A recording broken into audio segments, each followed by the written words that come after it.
Une boutique pour bébés dans le quartier le plus chic de Londres.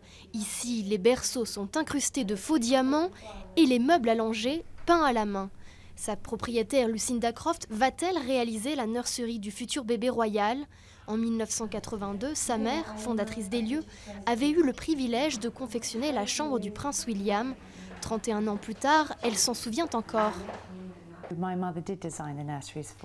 Ma mère a effectivement confectionné une chambre d'enfant pour la princesse Diana.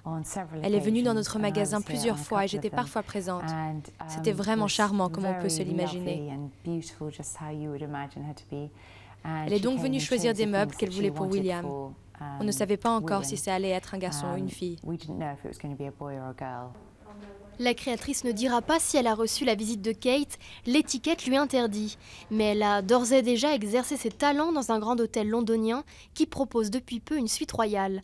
Landau, petite table doudou, toutes les pièces sont réunies pour jouer les parents de bébés princiers, à condition de débourser 2800 € pour une nuit. Beaucoup moins cher, mais pas facile à faire, les bébés royaux à tricoter. Certains s'en souviennent encore, l'Angleterre avait passé des mois à tricoter frénétiquement le mariage royal il y a 2 ans. Le livre de conseils s'était tellement bien vendu que son auteur, Fiona Goble, n'a pas raté cette occasion de récidiver. Un petit nouveau vient donc de faire son apparition dans la collection. Quand nous avons appris que Kate et Will allaient avoir un bébé, cela nous a semblé naturel de préparer un tricot neutre pour le bébé royal. Pour le nourrisson, la couverture est tricotée un peu différemment. C'est donc plus léger. Je voulais quelque chose de traditionnel, comme une dentelle en fait. Dans l'usine de porcelaine d'Ansley China, c'est aussi l'effervescence. Tout le monde se prépare à l'arrivée du bébé royal.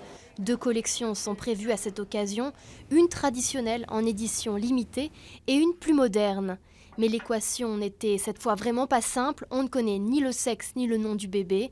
Ce sera sans surprise du bleu pour un garçon et du rose pour une fille. Vous voyez ici l'exemple d'une assiette commémorative plus contemporaine. Nous n'écrirons pas bébé royal, il aura son nom, un titre et bien sûr sa date de naissance.